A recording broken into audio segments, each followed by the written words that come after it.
네, 오늘은 이제 뭐 독한 상견례죠. 오늘은 이제 뭐 질의응답도 있긴 했지만 이제 앞으로 이제 TV 토론, 네 차례의 TV 토론에서 이제 아마 후보들 간에 치열한 또 공방이 벌어질 예정이고요. 이제 민주당 대선 후보들은 후보 등록을 다 마쳤고 9명의 후보가 결정이 됐습니다. 오늘부터 이제 본격적인 경선에 들어간 셈인데 뭐 번호도 정해졌고 또 경선 방식도 뭐 어느 정도는 지금 이제 정해진 상태인데 유 실장이 한번 쭉 정리를 한번 하고 갈까요? 네, 제가 정리를 한번 해보겠습니다. 민주당은 4차례 TV 토론 그리고 3차례 국민 면접으로 경선의 흥행을 노리겠다는 목표입니다. 우선은 오늘 진행된 국민 면접은요, 후보들이 서로를 지적하고 또 기자들과 질의응답을 하는 방식이었는데요. 4일에 열리는 두 번째 국민 면접은 후보들이 대통령직 취업을 희망하는, 그러니까 취업 준비생이 되고요. 국민들이 면접관이 되는 형식이라고 합니다. 마지막 7일 국민 면접은 온라인 강연 플랫폼 테드를 착용을 해서 각 후보가 직접 공약과 자기의 삶을 소개합니다. 네, 이어지는 4차례 TV 토론도 기존과는 다를 것이다 이렇게 예고했습니다. 통상적인 인사말, 모두 발언, 공통 질문, 개별 질문 이런 평면적인 시간 배분을 지향한다라고 했는데요. 우선 구체적인 토론 방식은 추가적으로 룰까지 해서 논의를 한다고 합니다. 전국 순회 합동 연설회는 열지 않는다고 하고요. 민주당은 이번 경선 방식이 유례가 없다라고 강조했습니다.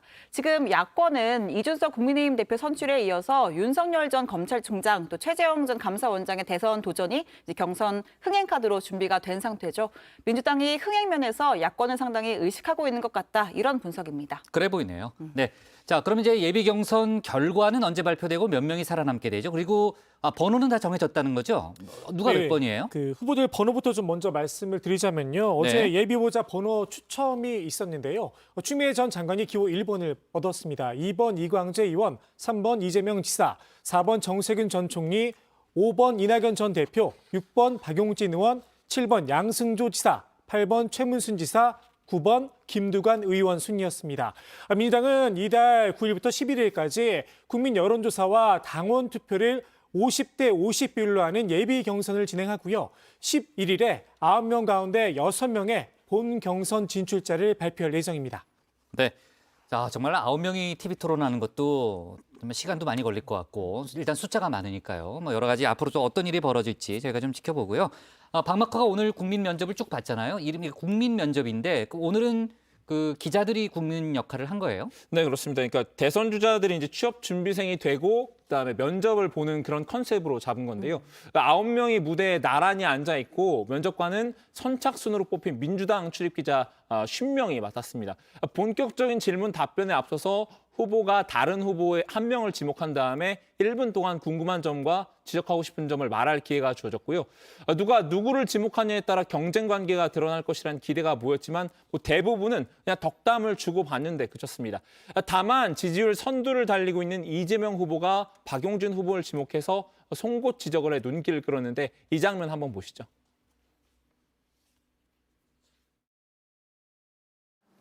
우리 국민들께서 많은 변화를 요구하십니다. 또 세대 교체를 주장하고 계시기도 합니다.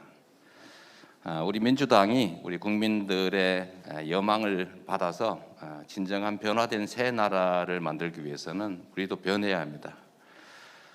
우리 아마 민주당 이번은 경선 후보 중에서 가장 젊으시죠? 그런데 우리 그 후보님께서 이 성장, 우리 사회가 더 성장 발전하는 방법의 하나로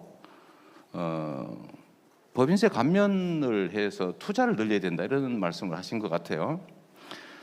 네. 맞는 말씀이신데 그게 과연 지금처럼 투자할 돈이 남아도는 시대에 이자율을 0.5%로 해도 돈을 안 빌려가는 시대에 가능한지 한번 나중에 한번 토론 한번 해봤으면 좋겠습니다.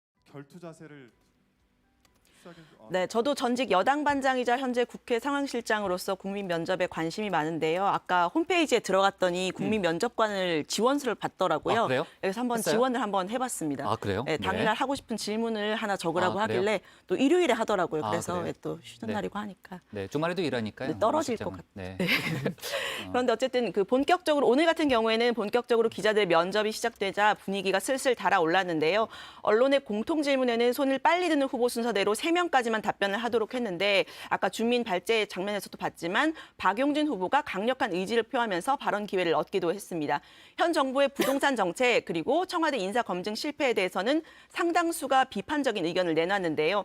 반면 조국 사태 같은 민감한 질문에는 후보들이 손을 들기를 좀 꺼려하는 모습을 보이기도 했습니다. 신채거 정책이나 법안과 관련된 논의는 없었나요? 있었습니다. 현재 국회에 발의된 평등법 또 차별금지법 제도화에 대한 질문이 나왔는데요. 가장 적극적인 찬성 입장을 밝힌 후보 추미애 후보였습니다. 추 후보는 때늦은 감이 있다. 여론조사에도 찬성이 압도적이다. 국회도 입법을 하는 게 바람직하다라고 했고요. 이재명 후보는 우리 사회 의식 수준을 비춰보면 상당한 논쟁을 거쳐서 오해를 불식하면 사회적 합의에 이를 수는 있겠다라는 생각이 든다라고 했습니다. 이낙연 후보는 민감한 논쟁이 있는 것이 사실이지만 그렇다고 피해가기는 어렵다면서 합의 처리를 위해서 농밀한 심사를 시작했으면 한다라고 밝혔습니다. 네. 대선 후보 경선에서는 사실 이제 주자들의 슬로건도 관전 포인트잖아요. 특히 이번에 9명이나 되기 때문에 좀 눈에 띄는 슬로건이 필요한데 박마커 어떤 슬로건들이 등장했어요? 제가 또 그 국장의 심기를 보자는 마크맨이지 않습니까? 그렇죠. 예, 예. 딱 이렇게 또 국장이 그런 거 물어보실 줄 알고 네. 미리 딱 준비를 해놨습니다. 아, 그래요? 사실 제가 준비를 한 건 아니고요. 제 조멘토 따라서 이번에 백다혜 반장한테 한번 좀 아, 그래요? 이렇게 그럼 백 반장이 정리한 거예요? 네, 정리를 해보라고 했는데요. 지금 네. 백 반장 아마 칠판에 나가 있을 겁니다. 아, 네. 그래요? 예, 예. 불러봐야죠, 그러면. 백 반장 나와주세요. 설명 부탁드릴게요. 네, 후보 9명의 슬로건을 이렇게 기호순에 따라서 적어뒀습니다. 먼저 유력 주자로 꼽히는 이재명 후보의 슬로건을 보겠습니다. 새로운 대한민국, 이재명은 합니다로 정했습니다. 이 합니다라는 표현에는 이 지사가 지방행정에서 보여준 실천력을 유권자들에게 각인시키겠다는 의도가 담겼다고 하는데요. 이 지사는 성남시장 후보로 출마한 2014년 지방선거에서도 성남은 합니다라는 슬로건을 사용하기도 했습니다. 네, 여기서 잠시 제가 좀 덧붙여서 설명을 하자면요. 이 후보는 지난 2017년 대선을 앞두고도 이재명은 합니다라는 산문집을 내기도 했었죠. 이번에는 애초에 대한민국 대전환 이재명은 합니다라는 슬로건을 검토했다고 하는데요. 지난 서울시장 보궐선거 당시에 박영선 민주당 후보가 사용한 서울시 대전환과 겹친다는 판단으로 일단 선택지에서 제외했다고 합니다. 지난 재보궐 때 박영선 후보 선거 공보물을 보면 오른쪽 하단에 서울시 대전환 그리고 하단에는 합니다 박영선이 적혀 있었습니다. 잘 적었죠, 백반장? 네, 역시 조멘토가 꼼꼼하십니다. 이어서 계속 설명하겠습니다. 이낙연 후보는 내 삶을 지켜주는 나라라는 슬로건을 내세웠습니다. 1위 주자인 이재명 후보의 기본소득에 맞서서 신복지제도를 대표 복지 공약으로 내세우고 있는데요. 복지를 전면에 내세운 만큼 국가가 국민의 삶을 지켜준다는 의미를 슬로건에 담았다고 합니다. 다음으로 정세균 후보의 슬로건을 볼까요? 강한 대한민국 경제 대통령입니다. 대기업 임원 출신으로 참여정부에서 산업자원부 장관을 지낸 이력을 살려서 경제 대통령을 앞세웠다고 하는데요. 기호 1번을 받은 추미애 후보의 슬로건은 사람이 높은 세상입니다. 사회 전반 영역에서 사람의 가치를 높이겠다는 뜻을 담았다고 합니다. 박용진 의원의 슬로건은 행복국가, 딱 4글자인데요. 진영 논리에 갇히지 않은 실용적인 개혁을 추진하겠다는 차원에서 행복이라는 표현을 사용한 것으로 보입니다. 이 밖에 이광재 후보는 세계의 미래를 가장 먼저 만나는 나라 대한민국을, 최문순 후보는 대한민국 완판남, 완전히 판을 바꿀 남자, 양승조 후보는 내가 행복한 대한민국, 김두관 후보는 국민에 보답하는 나라를 각각 내세우고 있습니다. 네.